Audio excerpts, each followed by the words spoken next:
It's the ferret, and I was going to wait to do this till the springtime, but it's time to address a topic that's going around. You ever been to the beach?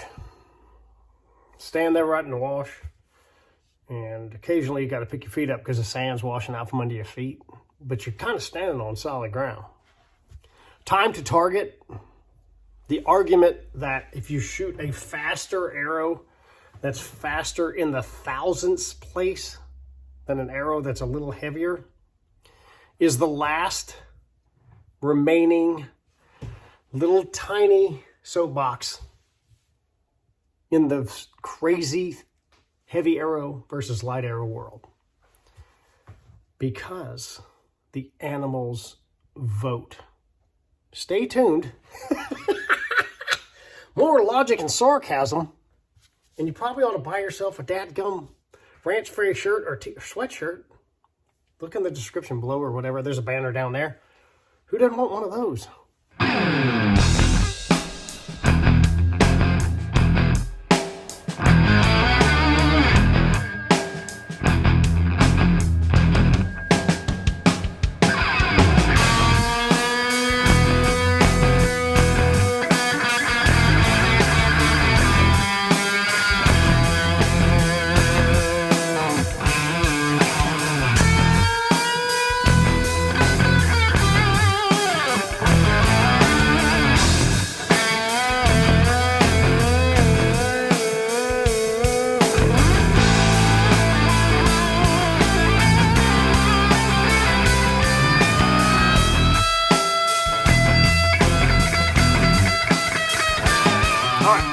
Just so you know what I'm talking about. Time to target is the discussion that is currently rattling around. Most people kind of agree that a broadhead that doesn't bend or break and snap off and stays sharp works pretty good.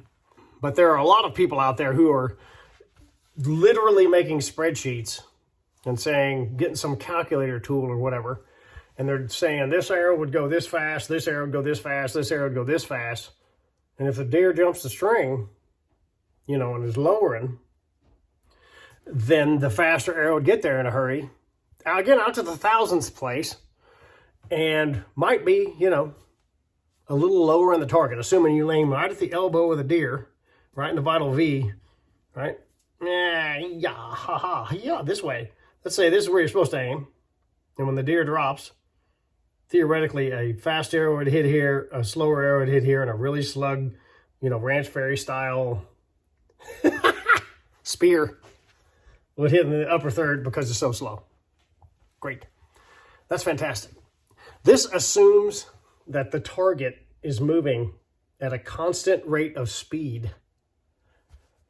I assume these people are using gravitational force as their metric. Probably the greatest weakness of this argument is that one.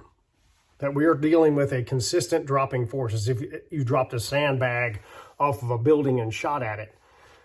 Absolutely valid. If the drop of the critters is a constant.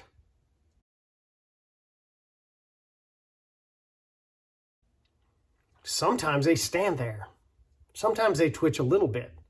Pigs tend to spin because they have really short legs, so there's not as much recoil down like a deer. It's really got long legs, elk and stuff like that. So they kind of get loaded and start spinning before the arrow hits it. You'll see an example of that. So what I've put together is a ensemble. I think there's 8 or 10 different shots. Thank you to my subscribers, by the way, and people who've contributed. This is not there's only one of these that's mine. When my buddy Chris shot this pig and cut the spine in half. He jumped the string and got his spine severed, which means it didn't run off. But the rest of them are contributed by random people, and I thank everybody. I don't remember who everybody was, so if you see your clip, thank you.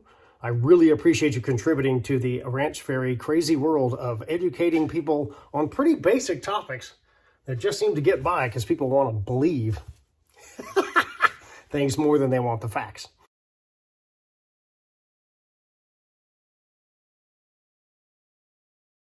So what we're going to look at is multiple shots, mostly white-tailed deer. I got a Cape buffalo in there just for fun because the guy shoots completely through it. And do an analysis of how much each animal reacts, what it does. One of the arrows hits a stick on the way there. That's pretty cool. Or hits a branch that's sticking up and then penetrates the deer and they got the deer. And look at if time to target matters at all. Because I'm going to tell you, it doesn't. Much like the last election, voting matters, and things can get crappier if somebody else is voting and winning. And in this case, the animals are winning because they've got a vote. You'll never beat them because you don't know what they're going to do. But stay tuned. No reason to just take that and say, oh yeah, he's right. Like that ever happens. All right, the first shot here is a clip somebody sent me from one of them hunting shows. And this is a pretty well-known individual. I'm not going to, their faces in the video, I'm not going to show that. My job is not to sit here and bash on people. My job is to point out things that we could probably solve if things were set up correctly. So bull elk sitting at a water hole. I don't know how far this shot is. It doesn't look very far because the arrow's not really, loping in there. And the penetration, the shot, the elk doesn't move at all. But when the arrow hits the elk in perfect shot placement, it's a freaking disaster. I mean, is this what you want when you get a bull elk standing there at a water hole? I don't think so. Second shot's a guy, and I'm pretty sure he was shooting about 700 grain. It was a big bowed up boar. Because of the light, you can't really tell what the pig does, but I've looked at it really close, and actually the pig is facing kind of like that, and actually he buckles down, but he doesn't roll, he just, like the arrow's coming in from the top and he drops downhill and it just blows right through him. He said the broadhead went through the sternum, stuck in the dirt because they're short, and then you see the results, which are absolutely fantastic. That was a big boy arrow. The next shot is the Cape buffalo, just because it's fun. He doesn't jump the string. They're Cape buffalo. I mean, they're huge. But shot right through him. You can do that. Not impossible. The guys at the Aspie Foundation have been doing it for a long time. And then, okay, the next clips are two animals that didn't move a whole lot. This one's a sable at a water hole. And this is for the shot placement, folks. Just say, hey, you shoot whatever you want from a Twizzler stick. As long as you hit perfect, it works every time. And, And the next clip goes the old center mass, kind of shoot them way back. And looks like a pretty short shot. That deer didn't jump a lot. Once again, trying to get back on topic here. The sable didn't move. That's perfect shot placement. Little coordinate and the arrow had a bad day. And then this deer being shot on this field, quite a deer, didn't move a lot. Don't worry about the arrow performance. That's normal. That's what we see all the time. The point being, the sable didn't move. We got an elk that didn't move. This deer didn't move a lot. But there's going to be more examples where they're moving randomly. And that's the point. So just keep watching because there's more stuff. I'm going to have a lot of data. Can't mess around with the Rocket Man unless you have a lot of data. And then the last shot is a 35-pound recurve or longbow. Young lady's like 12 or 14 years old. She used a string tracker in the past because her performance was so bad. They put a 300 grain tough head on the front of her arrow and see heavy arrow. The arrow flight is absolutely beautiful. That's a 10 or 12 yard shot, but the deer didn't move. That's a 35-pound recurve. That's better penetration than half the guys on TV get. And the deer didn't move. Again, back to the topic, time to target. That was eternal. That arrow's going so slow. A 35-pound recurve shooting a 650 grain arrow is probably 140, something like that. I mean, it's just not moving very fast. Deer went like 50 yards. She doesn't shoot a string tracker now. Just saying. All right, the next shot, a guy hits a limb. This could happen to you in the woods, by the way. You might not see a stick or be spotting stalking and there's grass in the way. This is one of those things that you wish wouldn't happen, but does happen. You were shooting a very heavy setup and hit the stick. You see the deer dip down, very classic, front end down, butt up, and hits it right on the crease or a little bit behind it. They did recover the deer, shot right through it after hitting a limb. The next shot is just a broadside shot at a very nice buck, and he moves a ton.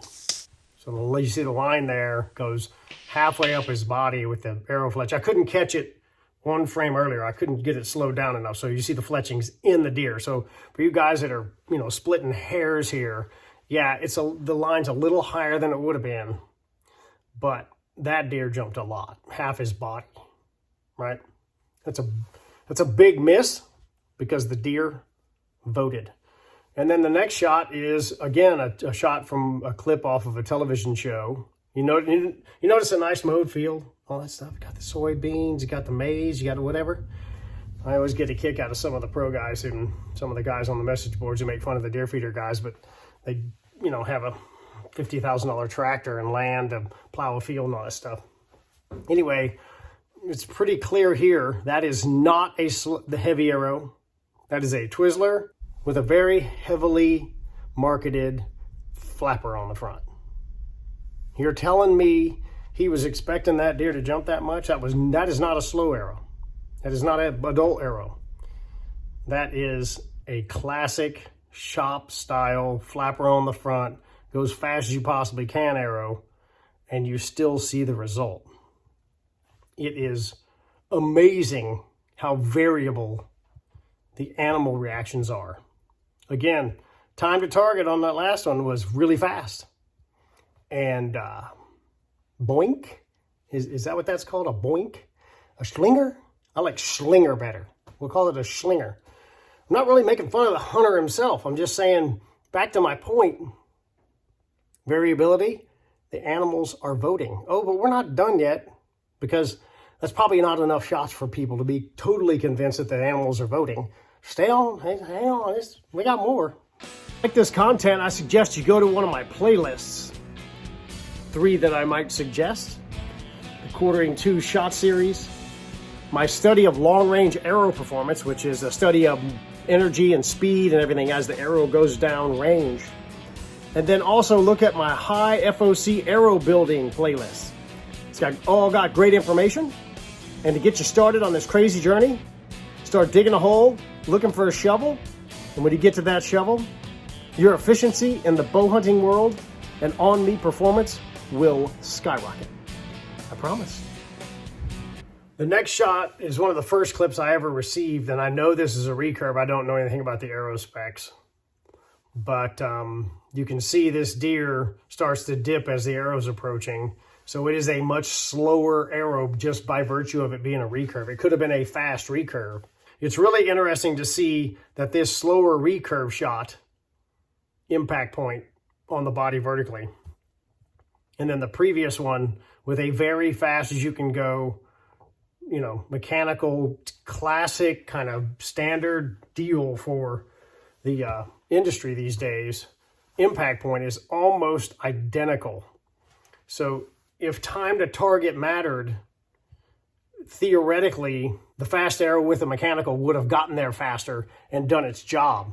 But the velocity with which the animals moved and their reaction time changed. I gotcha. Maybe the shot with the compound was longer or shorter. Granted, I'm assuming that the shot distances are reasonable. So I got that. But if time to target mattered, then the fast arrow wins. That's the argument here. But the impact point on these two animals is almost identical, with one arrow that's super slow in comparison to a modern compound. So y'all can throw me on a pike and say, well, you don't know the yardage. Okay, because you're just hanging onto a thread. Sand's washing out from under your feet. The next shot is a very classic reaction from a feral hogs. Once again, I mentioned earlier, they tend to get low fast and dip away. And in this case, that's one of the reasons why quartering away shots on pigs are so good. They tend to spin and help you if they're quartering away. They tend to want to run away from the sound, and so they'll roll away and the arrow actually improves. Exactly what happened here, and the results are devastating. That thing went down in a hurry. So that's a weird nuance to feral hogs. A lot of people say the quartering away shot's the best shot. It actually is, because it gets long wounds. You know, the head's up front. They tend to not want to run towards the arrow. I got that, but particularly, this is once again, the animals have a vote and everything's different. If it was a deer, it'd have dropped a lot more and maybe spun away, but it would have been going down because his legs are longer. Feral hog legs are so short for that particular kind of animal.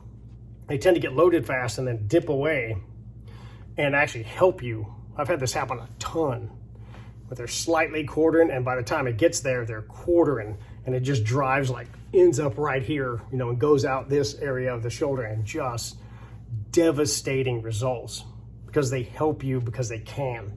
Short legs, and they just spin away. So that's a very particular thing for that shot. But nonetheless, it was lethal. Yeah. We still don't have any animal reacting at exactly the same speed, nor doing, well, they're kind of doing the same thing. The deer tend to have a high ass end. The front tends to go down.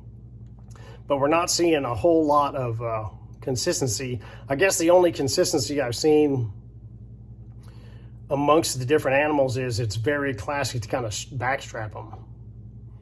So, you know, as I was looking at the clips, it tends to, the only consistency I've seen is they tend to, no matter the arrow platform, again, we got the recurve hit him in the back, we got a really fast arrow hit him in the back. I don't know what the guy was shooting with on the 10 point. That was it, kind of a gray thing. It looked like it was late in the day, and hit that one like in the backstrap kind of high. I don't know the distances and all that stuff. I got that. But it's interesting that if the distance was variable, which we would assume they're not all 21 yards, they're all hitting them in the spine, and there's all different velocities. It's guaranteed. And then the next clip is a guy I've been talking to a lot. His name's Bo. He's a meat axe. Late in the season, when he's culling, he knows not to shoot far. The deer have been pressured. They get kind of jumpy. This is a really tight shot. I bet it's under 10 yards. The angle of the deer is really interesting because it's so straight down that the deer, like looking at it from the top, say you're shooting down on it like this, the deer's actually trying to go away, and its whole body lowers, but it doesn't really hurt that much. So if you're shooting at them this way and you aim here, they tend to lower this way. Well, this deer's standing like that, and it drops away as the arrow's approaching. It kind of goes in the same direction as the arrow, and it penetrates. He found that deer, and he said the exit wound was way better than it looked. When he shot it, he goes, oh my. But he said it must have rotated a little bit, which is just amazing. Again, time to target. Just don't know what they're doing. Hang on. Yeah, there's more. Wouldn't want to do 3 clips and call it good. Come on, we got to have some data here. Rocket Man's been teaching me data, lots of data. All right, final 3 shots. The next 2 are does. So this first doe looks really close. You can see, there's the video here, it's full speed. The deer jumps really hard. Spine gets severed. The arrow passes completely through the deer and knocks it down right on the spot. And that's the best result you can possibly hope for when these deer jump the string and lower themselves, that you either break the shoulder or break the spine and anchor them right there, because a high wound, generally speaking, is harder to track. The next shot's a guy who's shooting an full adult system, 10-yard shot on the ground, 10 yards. And the deer didn't look really alert until right at the end when that one doe picks her head up and he shoots. They both jumped the string. He said the deer went 65 or 70 yards. He said he was surprised, you know, on the video it looked like it hit kind of high. But nonetheless, it's pretty incredible how much that deer moved at 10 yards. Amazing. If that was 20, he'd have missed. But time to target would have saved you, right? 30, he'd have missed by a foot. time to target would have saved you because they all drop the same. Got it. And then finally, this is a pig my buddy Chris shot. This is with the prototype Tough Head Evolution, and cut the spine right in half. I have a full video on that, and the necropsy is included. Once again, you see the pig lower and start to roll away. The arrow, it appears to hit high, but we were pretty high in the tree, and that was about a 10-yard shot. So once again, the arrow's really going downhill. So they cut the spine in half.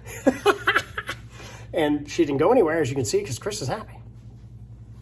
So that's kind of my analysis. I didn't know any other way to talk about this topic, because when you theorize and you put it on a spreadsheet and you try to get a stopwatch out and you say that X arrow and Y arrow, I'm not disagreeing that the faster arrows get there faster. I just can't get past the fact that as I've studied and done this and used the test lab shooting pigs in hunting situations to try to figure out the puzzle, I've never been able to find a consistent low to aim. Remember the beginning of the video, that gal shot that deer with that 35-pound recurve. He didn't do anything. He just stood there like a champ and took it like a champ.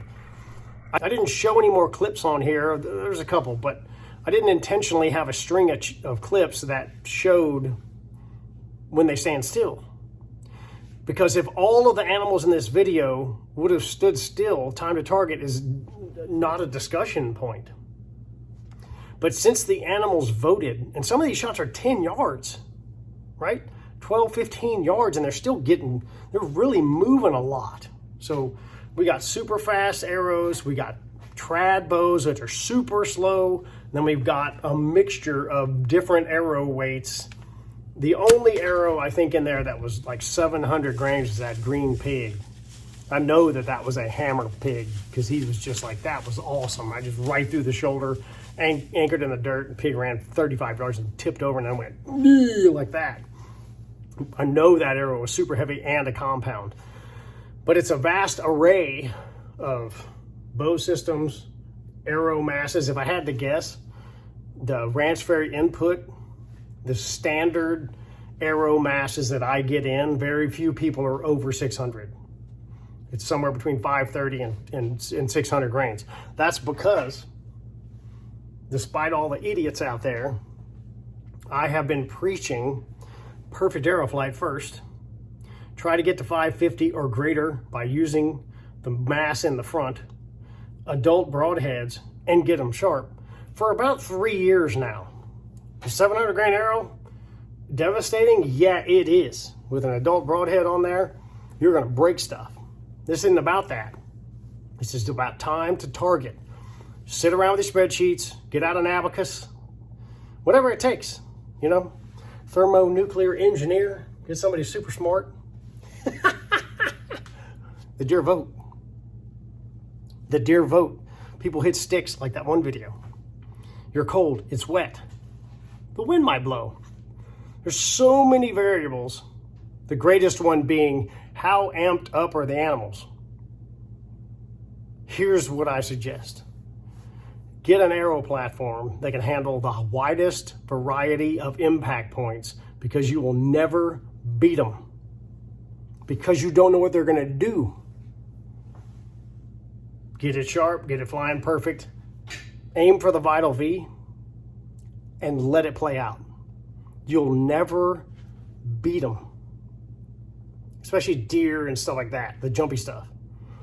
One of my buddies in Africa shot at a diker like 4 times, and he shot through a cloud of smoke. He said it was so fast, it would come out and phew, and the arrow would go through dirt. He never hit it. Never even got close, he said. He was real snug, 22 yards or something. So,